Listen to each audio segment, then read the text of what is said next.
It's time for Personal Score, the thing where I basically do a casual discussion about a game and give you a score from 1 to 10 how much I enjoyed it. You can look at it like a review, but it's more of just a very 100% biased and personal review, if you will. So without further ado, I want to talk about Final Fantasy VII Rebirth, all of my thoughts, and I have a lot of them, so let's just get going because, oh boy, this game was certainly... let's just go. For starters, Final Fantasy VII Rebirth is the sequel to Final Fantasy VII Remake, so if you haven't played Remake, you probably should play Remake before you even bother with Rebirth, because it literally goes right after the events of Remake. No longer are you stuck though in Midgar, you are now out there in the world of Final Fantasy VII, and it is a breathtaking experience, and it is just so cool to finally get to see all of your beloved places from when you were a child in the 90s come to life. Basically how you envisioned it in your head, and I have to admit, they did a tremendous job with making this whole game and this world feel so perfect.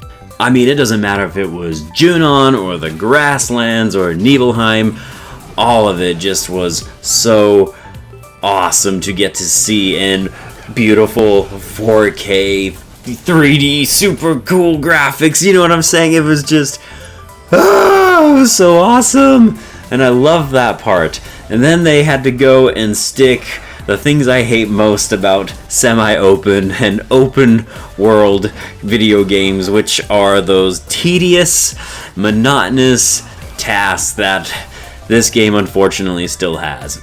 Yep, that's right, I will be going to towers and I will be activating them and going to Planet Lifestream areas and I will be basically activating it, and then I will go and have to fight certain monsters in this region and then fight a big monster in the region, and yeah, you will have to repeat that several times over in every single region regardless, including like finding the summon entities. You have to do that for each region as well, and you'll see this little region counter as you fill in all the tasks, and it's a little mundane, definitely tenuous.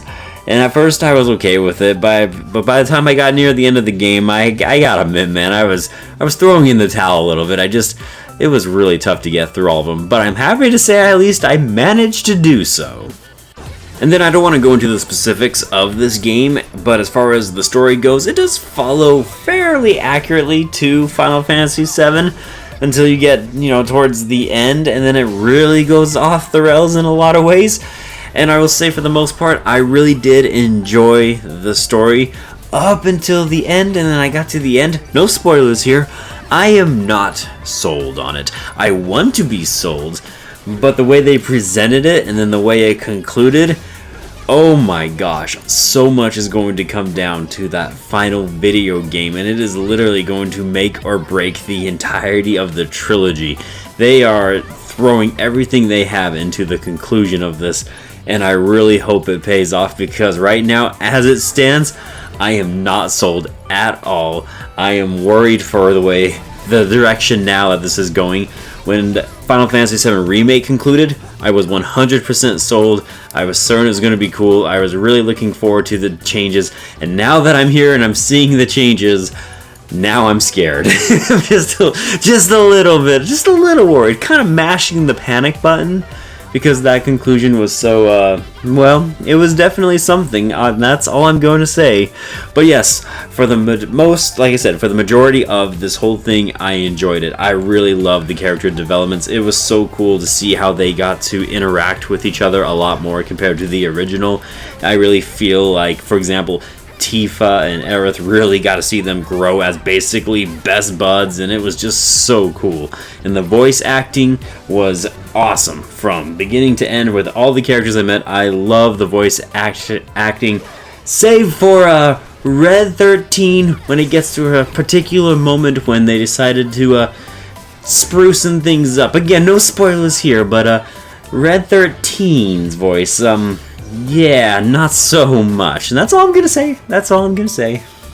When it comes to the combat, you know, they definitely spruced it up from the remake, and it's pretty good. I loved it. I loved getting to see, again, the characters get to really interact with each other. They all have their special flourishes that they get to do with each other now, and they have different ways of fighting. They all have like 3 different fighting styles. They did a lot with the combat in terms of trying to improve and encourage you to use all of the weapons in the game, and I loved it. I really generally loved the combat. I loved switching between my characters. It didn't matter if I was playing as Yuffie, or I was playing as Aerith, or I was playing as Cloud, or playing as my boy Barrett, the greatest dad possibly in video games. I freaking love Barrett. But I loved all of these characters, and I love to play as each character, and they definitely had their own strengths and weaknesses, and it was just great. The combat was just stellar. I don't really have any complaints at all. It definitely, it worked for me. From head to toe, and eyebrows, ears, stuff. It worked, that's all. It worked. One thing that did work for me, and then also didn't work for me though, is as you're going along on this big journey, you'll be introduced to a mini game, or 2, or 3, or 16, or 25, and I wish I was joking. They really wanted you to feel like you could just waste your time in this game and in this world, and I guess on one hand, if you really like mini games, you're gonna be in heaven, because they won't stop giving you mini games, and that normally wouldn't be a bad thing, because typically mini games are optional, right? In most games, but in this one, there's a fair amount of the good chunk of these games that you can't avoid. For example, when you go to something like the Gold Saucer, you have a lot of mini games that you are required to at least play through once, whether you like it or not. You will have to do other mini games along the way.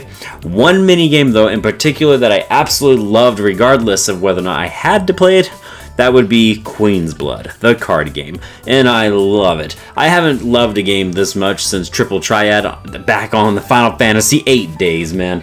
So yes, Queen's Blood is awesome, and if you do Queen's Blood, there is actually a whole story involved in it, and I actually really enjoyed that concept too, of giving us a little bit of extra stories within the world, and there's a few more like that too that I won't spoil here, but yes, Queen's Blood was awesome. Having to play 25 other mini games, not so much. That got really old also, really quickly. Sometimes, you know, I don't want to play another mini game, Square Enix. I just want to get to the next chapter of the story.